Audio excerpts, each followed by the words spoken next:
Hello दोस्तों, आज हम देखेंगे परीक्षा में पूछे जाने वाले अक्सर वे प्रश्न जो हमेशा लगभग हर बार परीक्षा में आ जाते हैं। इसमें जो हमारा पहला प्रश्न है, 1 नंबर वाले प्रश्न हम देख रहे हैं। इसमें पहला प्रश्न जो है, यह या तो 1 नंबर में आ सकता है या 2 नंबर में आ सकता है या 4 नंबर में भी आ सकता है। यह बहुत ही अच्छा प्रश्न है। इसको जो है पहले हम देखेंगे। इसमें 2020 में 1 नंबर में पूछ दिया था, तो हमको लगता है बहुत सारे बच्चे इसमें जो है घबरा गए होंगे, तो इसको देख लीजिए। इसी प्रकार से इसको हल करेंगे, देखते हैं। इसमें बोला है, दो चालक तार जिनके पदार्थ की लंबाई तथा व्यास समान है, किसी विद्युत परिपथ में पहले श्रेणी क्रम में समांतर क्रम में संयोजित किए जाते हैं। श्रेणी क्रम तथा समांतर क्रम संयोजन से उत्पन्न ऊष्मा होगी या होगा, कितना ऊष्मा उत्पन्न होगी, वही हमको देखना है। तो हम क्या करेंगे, इसका ऊष्मा निकालेंगे। कैसे निकालेंगे, इसके लिए हम लोग जानते हैं। देखो, देखिए, पहले जो है बोला है व्यास और लंबाई, मतलब यल और व्यास। व्यास क्या होता है, डी। डी से जो है हम जानते हैं ये 2r के बराबर होता है। तो अब 2r, 2d नहीं, 2r के बराबर होता है। हम जानते हैं कि ये जो है, इससे हम क्षेत्रफल निकाल सकते हैं। तो मतलब एरिया वाला बात आ गया। तो एरिया वाली बात आ गई, क्षेत्रफल निकाल सकते हैं ना। 2r से जो है, जो गोलाकार वस्तु रहेगी उसका क्षेत्रफल हम निकाल सकते हैं r से। तो यहाँ पे हम एरिया वाली बात आ गई। तो अब देखो, यहाँ पे एरिया के लिए हम लोग जानते हैं प्रतिरोध विरोध वाला जो होता है, उसमें एक फार्मूला होता है, क्या, रजिस्टेंस आर बराबर रो यल अपान ए, यही ना होता है, रो यल अपान ए। तो बोला है कि दोनों के लिए समान है, तो मतलब R1 के लिए भी समान है, R2 के लिए भी समान है। दोनों के लिए लंबाई तथा व्यास समान है। लेकिन बोला है कि एक को श्रेणी क्रम में जोड़ा जाता है, एक को समांतर क्रम में जोड़ा जाता है। एक बार इन्हीं दोनों को श्रेणी क्रम में और समांतर क्रम में जोड़ा जाता है, दोनों को बारी बारी से। तो हम श्रेणी क्रम में जोड़ेंगे, तो अब देखिए यही है, तो इसको हटा लेते हैं। श्रेणी क्रम में जोड़ेंगे, श्रेणी क्रम में जब जोड़ेंगे दोनों का रेजिस्टेंस समान है, तो श्रेणी क्रम के लिए आर तुल्य निकालेंगे। तो आर तुल्य जब हम निकालेंगे श्रेणी क्रम के लिए, तो क्या हो जाएगा, R1 प्लस R2 बराबर क्या हो जाएगा, 2r। दोनों एक ही है तो 2r हो जाएगा, है ना। अब समांतर क्रम के लिए दोबारा पूछा है, जोड़ा जाता है, तो यहाँ पे समांतर क्रम के लिए R1 तुल्य इसको लिख सकते हैं, इसको R2 तुल्य लिखते हैं, तुल्य लिखते हैं। तो इसके लिए क्या हो जाएगा, 1/r, 1 यहाँ पे समांतर क्रम के लिए 1 लगता है, 1/r प्लस 1/r, दोनों समान है ना, तो क्या हो जाएगा, 2/r। या फिर इसको लिख सकते हैं R2 तुल्य, R2 तुल्य बराबर क्या हो जाएगा, R/2। पलट देंगे ना, 1/r था तो उसको R2 बस बना दिए, तो अब पलट दिए इधर से, 2/r था तो R/2 हो जाएगा। अब देखो, दोनों का हमको तो मिल गया, R1 तुल्य और R2 तुल्य मिल गया। लेकिन देखिए, अब कभी भी देखते हैं, देखिए यहाँ पे अब हम आपको दिखाते हैं कि जब श्रेणी क्रम होता है तो वहाँ पे क्या होता है, आई जो है सभी जगह समान होती है, सभी प्रतिरोधों में। और जब समांतर क्रम होता है तो वहाँ पे भी समान होता है। लेकिन एक बार भी इसमें जो है विभवांतर को चेंज करने की बात नहीं कही गई है। इसलिए हम थोड़ा सा जो है, इसको लगाने के लिए हम क्या फार्मूला लगाएंगे, हीट का फार्मूला हम लोग जानते हैं। हीट का फार्मूला क्या होता है, H1, इसको लिख सकते हैं बराबर।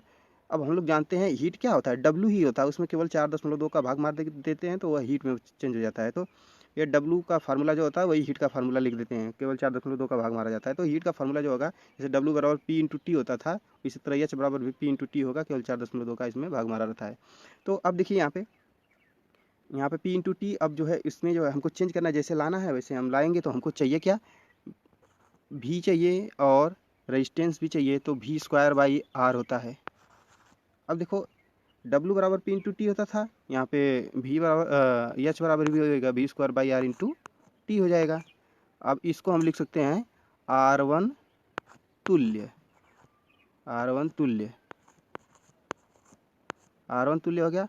H2 बराबर क्या हो जाएगा, V²/R2 तुल्य, ठीक है, इंटू टी भी रहेगा, ठीक है। अब इन दोनों का अनुपात पूछा है, तो H1/H2 निकालना है हमको, है ना। तो अब हम जानते हैं V² इंटू टी तो रहेगा ऊपर, बटे R का मान क्या है, 2R है। अब फिर भागे में क्या है, H2 का मान V² इंटू टी तो है, V² इंटू टी तो है। R2 का मान क्या है, R/2 है, ठीक है।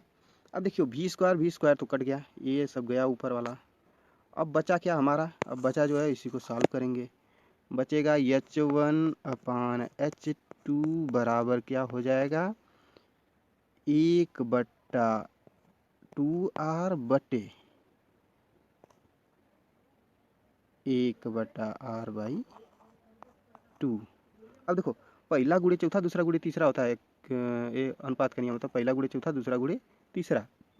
तो अब हम जो है r/2 को ऊपर लिख जाएंगे और 2/r नीचे रहेगा, तो 2r नीचे रहेगा। तो अब यहाँ पे देखो r/2/2r। अब देखो एक कट गया, ये r से r कट गया, H1/H2 बराबर क्या हो जाएगा, ये 2 नीचे आ जाएगा, 1/4 या 1/4 इसको लिख सकते हैं। तो इसका कौन सा आंसर सही हो गया, इसका आंसर हमारा 1/4 मतलब दूसरा वाला सही हो गया। ठीक है, अब देखिए ये बहुत बेहतरीन सवाल था, इस पर थोड़ा सा ध्यान दीजिएगा। अब देखिए अगला वाला क्या है हमारा, 1.5 वोल्ट विद्युत वाहक बल के सेल का आंतरिक प्रतिरोध 3 ओम है, तो सेल से प्राप्त विद्युत धारा का अधिकतम मान होगा। अब देखिए यहाँ पे जो है रेजिस्टेंस दे दिया है, R बराबर क्या 3 ओम दिया है, और विद्युत क्या वोल्ट दिया है ना, V बराबर 1.5 वोल्ट दिया है। अब हम फार्मूला जानते हैं, V = IR। अब V का मान 1.5 और I का मान क्या है हमको निकालना है, R का मान क्या दिया है 3 दिया है। अब देखो I बराबर क्या हो जाएगा 1.5/3 बराबर क्या हो जाएगा 0.5। ठीक है, 0.5 एम्पियर हो जाएगा, क्योंकि एक 1.5 का भाग मारोगे 3 में तो 1/2 हो जाएगा, 1/2 को काटोगे तो 0.5 आ जाएगा। ठीक है, तो 0.5 एम्पियर यही हमारा आंसर इसका दूसरा वाला हो जाएगा। ठीक है, अब तीसरा जो है इसमें क्वेश्चन देखते हैं। तीसरा क्वेश्चन, एक अवतल लेंस की फोकस दूरी 5 मीटर है, इसकी क्षमता होगी, अवतल लेंस नाम दिया है, अवतल लेंस जब नाम दे दिया है तो कितना आसान हो गया सवाल अपने आप। देखो यहाँ पे जो है एफ का मान जो है 5 मीटर दिया था, यहाँ पे अवतल लेंस की फोकस दूरी हम जानते हैं -5 होता है, -5 मीटर हो गया। इतना आसान फार्मूला, P = 1/f या फिर 1/-5 या फिर लिख सकते हैं 0.2, क्षमता का मात्रक डी होता है 0.2 डायोप्टर, -0.2 डायोप्टर हो जाएगा इसका मान, -0.2 डायोप्टर, यही आंसर हो जाएगा। तो इसका कौन सा आंसर हो जाएगा, -0.2 ख वाला। ठीक है, अगला वाला क्वेश्चन देख लेते हैं। आपके घर में टीवी पे एलईडी पे इंडिकेटर लगा 0.75 वोल्ट, मतलब V का मान 0.75 दे दिया है, और ये दिया है 100 मिली एम्पियर, मतलब I का मान दे दिया है मिली एम्पियर, या A का मतलब मिली एम्पियर होता है ना। अब देखो यहाँ पे मिली वाट, मेगावाट, मेगा एम्पियर ये मत करने लगना, मिली वाट है। ठीक है, अरे मिली एम्पियर और मिली वाट का यहाँ नाम लिया है। तो हम लोग जानते हैं P = क्या होता है, पूछा है शक्ति का मान, तो P = VI होता है। ठीक है, तो P का मान हमको निकालना है, V का मान दिया है 0.75 गुणे इसका मान 100 दे दिया है। क्योंकि यहाँ पे मिली वाट में आंसर दिया है तो हम मिली का वैसे ही गुणा कर देंगे। अगर जो है केवल वाट में रहता तो हम जो है उसको चेंज करते हैं एम्पियर में। ठीक है, तो यहाँ पे हो जाएगा हमारा 75 मिली वाट। तो कौन सा आंसर हो जाएगा, पहला वाला आंसर सही होगा। चलिए अगला वाला क्वेश्चन देख लेते हैं। प्रकाश का वेग निम्न में से किस माध्यम में सबसे अधिक होता है। तो देखिए जहाँ पे जितना ज़्यादा फ्रीडम रहेगा वहीं पे प्रकाश का वेग सबसे ज़्यादा अधिक होगा। तो वायु में हम जानते हैं थोड़ा बहुत कण होता है जो है रोकता है, आप भी दौड़ेंगे तो आपको भी पता चलेगा रोकता है। जल में तो जानते हैं दौड़ नहीं पाएंगे ढंग से, तो इसी तरह हवा को भी नहीं चलने देगा वो। कांच को तो जानते हैं वो तो दीवार का काम करने लगेगा। निर्वात होता है ऐसा जहाँ पे कोई रोक छेक नहीं है, निर्वात इसका आंसर हो जाएगा। ठीक है, निर्वात का मतलब आसमान में ऊपर जाएंगे तो वहाँ पे कोई रोक छेक नहीं रहेगा। तो किस दर्पण के सामने, अगला वाला है, किस दर्पण के सामने किसी वस्तु को रखने पर उसका प्रतिबिंब वास्तविक उल्टा आकार में कुछ छोटा बनता है। एकदम सरल सवाल है। देखिए वास्तविक प्रतिबिंब किस दर्पण में बनता है, सभी लोग जानते हैं अवतल दर्पण में केवल वास्तविक प्रतिबिंब बनता है, उत्तल दर्पण में आभासी प्रतिबिंब बनता है। तो एक जो भी वास्तविक प्रतिबिंब बनेंगे सब अवतल दर्पण बनेंगे, तो यहाँ पे सीधे सीधे आंसर यही सही हो जाएगा, क्योंकि यहाँ इधर उधर देखने की कोई जरूरत ही नहीं है, आसानी से जो है इसको बता सकते हैं। लेंस में उल्टा होता है, उत्तल का वास्तविक प्रतिबिंब बनता है, अवतल का आभासी बनता है। लेंस और दर्पण ठीक उल्टा होता है एक दूसरे का। चलिए अगला वाला देख लेते हैं। परिवर्तनशील चुंबकीय क्षेत्र के कारण किसी चालक में उत्पन्न प्रेरित धारा की दिशा का आकलन निम्नलिखित में से किस नियम के द्वारा किया जाता है। देखिए इतना आसान ये सवाल है। फ्लेमिंग का जो दोनों नियम है, फ्लेमिंग के दाएं हाथ का नियम, फ्लेमिंग के बाएं हाथ का नियम। फ्लेमिंग के बाएं हाथ के नियम से तो हम जो है बल ज्ञात करते हैं, अंगूठा जो जिस दिशा में था ये बल की दिशा होती है उसमें। लेकिन फ्लेमिंग के दाएं हाथ का नियम जो होता है ये जो है प्रेरित धारा का, चाहे जहाँ जहाँ चुंबकीय प्रेरण का नाम आ जाए वहाँ पर प्रेरित धारा आती है और प्रेरित बल आता है। तो जब भी धारा ज्ञात करना होता है प्रेरित धारा किस दिशा में, तो वहाँ पे फ्लेमिंग के दाएं हाथ का नियम यूज होता है। तो इसका घ वाला आंसर सही हो जाएगा। ठीक है, अगला वाला देखते हैं। अंतरिक्ष यात्रियों को आकाश कैसा दिखाई देता है? अंतरिक्ष यात्रियों को आकाश कैसा दिखाई देगा, क्योंकि उसमें तो उनको कोई अपवर्तन परावर्तन का कोई दिक्कत ही नहीं रहेगा, क्योंकि वो तो जो है वायुमंडल को पार कर चले चाहते हैं, वायुमंडल के पार चले जाएंगे तो उनको क्या कैसा दिखाई देगा? काला ही दिखाई देगा ना। गहरा दिखाई देगा? नहीं, काला दिखाई देगा, क्योंकि वहाँ पे कुछ भी नहीं है। ये जो है हमको आसमान नीला दिखाई देता है, ये अपवर्तन के कारण दिखाई देता है। जो हमारे वायुमंडल बहुत सारे कण हैं, इसी से जो है प्रकाश अपवर्तित हो जाता है और हमको जो है प्रकीर्णन के कारण तो आकाश नीला दिखाई देने लगता है। ठीक है, प्रकीर्णन के कारण आकाश नीला दिखाई देता है, ऐसे नहीं आकाश नीला दिखाई देता है, वो होता नहीं है, वो होता है काला। चलिए अगला वाला देखते हैं। ओम के नियम के अनुसार धारा वो भी विभवांतर में ग्राफ बनेगा। तो हम लोग जानते हैं V equal to I R होता है, V प्रोपोर्शनल आई होता है। ठीक है, आर एक जो है इसको क्या कहते हैं, आर कांस्टेंट होता है ना, आर कांस्टेंट होता है। तो इसको जो है जब बराबर लगाते हैं तो ये आता है, नहीं बराबर लगाते जब प्रोपोर्शनल लगाते हैं तो आर हट जाता है। तो बोला है ओम के नियम के अनुसार धारा और विभवांतर में कैसा ग्राफ बनेगा। तो देखिए जितना धारा बढ़ेगी उतना जो है विभवांतर भी बढ़ेगा। इसका मतलब जो है इनका एक सरल रेखा वाला ग्राफ बनेगा। ठीक है, तो अब देखिए अगला वाला है आँख के निकट बिंदु क्या होता है। स्वस्थ आँख का निकट बिंदु सभी लोग जानते हैं 25 सेमी होता है। इतना आसान सवाल तो नहीं पूछना चाहिए, उसको थोड़ा सा कठिन पूछना चाहिए, है ना। चलिए ठीक है, आगे देखते हैं। विद्युत मोटर परिवर्तित करता है। विद्युत मोटर क्या परिवर्तित करता है? विद्युत मोटर किससे चलता है? विद्युत से चलता है ना। विद्युत मोटर तो विद्युत से ही चलता है। तो इसके लिए क्या करेंगे हम, विद्युत मोटर जो होता है उसके लिए विद्युत ऊर्जा वो लेता क्या है, विद्युत ऊर्जा, और क्या करता है, काम करता है। काम का मतलब उससे जो है पानी चलाते हैं, वो सब क्या होती है, मशीनें होती हैं। तो मशीन को हम क्या कहते हैं, यंत्र कहते हैं। मशीन को हम कहते हैं यंत्र। विद्युत ऊर्जा को यांत्रिक ऊर्जा में बदलता है।